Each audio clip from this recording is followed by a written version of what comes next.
Please welcome Iowa's 3rd District Congressman, David Young.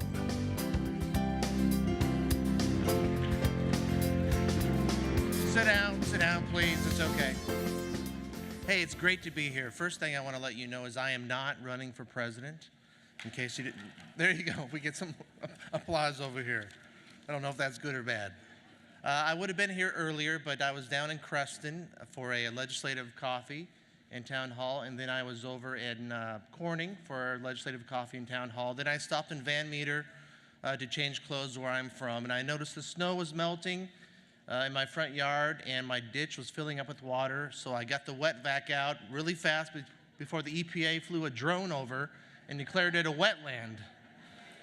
So we laugh, but it's serious stuff, as you know. You know, we're in recess right now, our district work period, and so I'll be going all around the district the next 10 days, and so in a sense, the Republic is safe, so you can be thankful there, but really, you look in the rearview mirror and you see what's happening with the rules and regulations that are pouring out at an alarming pace.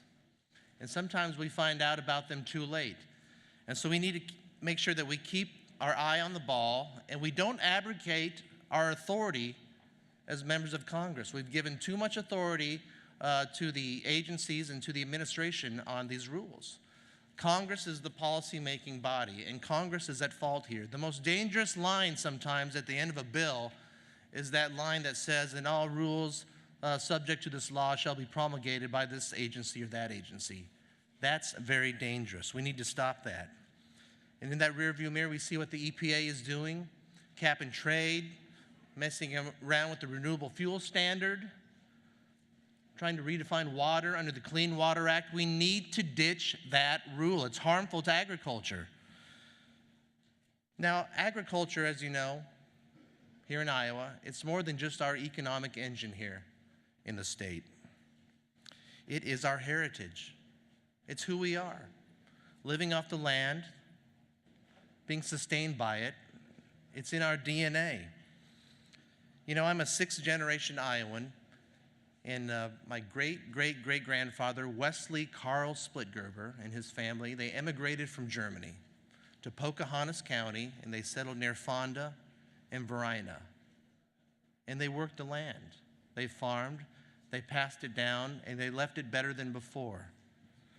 Our land, it's a gift from God. And no one knows better than the farmer on how to take care of it. It's our livelihood. And I try to remind federal officials that every day. You know, it's like folks in the administration, in the bureaucracy, they fly from DC to San Francisco and they look down on the heartland, they see it flourishing, and they say, "Oh my goodness, what's going on down there? We must do something." They need to just leave us alone. We can do this ourselves, and we can do it right, and you know we can. Now, this is a great summit, and I want to thank Bruce Rastetter for having this and for highlighting this. You know, what do we want in a president? I want somebody with bold ideas, who's confident, who can articulate them, who's conservative, and not just understand agriculture, but be an advocate for it and make sure it's protected. I want a leader. And you know what? We have a vacuum right now in the White House. It has no rudder. There's no leadership there. And what happens when that vacuum is there? It's filled with unsavory characters that try to take the lead. You see what's going on around the world. We need leadership. We need it from the White House. That's what I'm looking for in our next president. I'm also looking for a president that understands the rule of law. It seems as of lately, we have a president who is speaking and issuing memos and formulating laws. We have a separation of powers. We have what we call a constitution. We're reminding this president of that. But most importantly, if this president gets away with what he's doing, it just sets a precedent. So we need to keep the executive branch in check, regardless of who is in power. And I want to make sure that this next president understands the Constitution, our rights, and especially private property rights. Well, thank you. As a freshman member of Congress, I fought hard to get on the Appropriations Committee.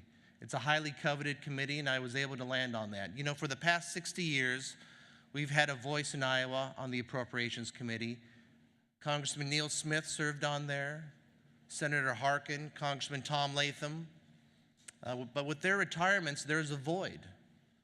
And I landed on that committee to make sure that we have a voice there. And I'm on the Agriculture Appropriations Subcommittee to look over the USDA, to watch our farm programs, advocate for the necessary funding and policy where it needs to be, and use that power of the purse to put a halt on rules and regulations that harm us, that harms our economy, harms agriculture, and maybe even infringes on our rights. Now, we had a hearing 3 weeks ago in the Agriculture Appropriations Subcommittee, and testifying before us was USDA, our Agriculture Secretary, Tom Vilsack. Did you hear about it? No. Nobody heard about it. This, and why not, you ask yourself? This is a very important issue to us, to agriculture, but not just to Iowa. You know, agriculture feeds us. It fuels us. Agriculture sustains us and powers us. Agriculture is life. You would think it'd get a little more attention. And that's what's so important about today, and that's what we need to demand from those who want to take the helm at 1600 Pennsylvania Avenue. We need to make sure that agriculture is at the forefront. I want to thank Bruce Rastetter for doing this again. Great way to highlight agriculture. We need to keep the drumbeat on this. God bless the USA. God bless you for being here. And God bless the farmer. Thank you very much.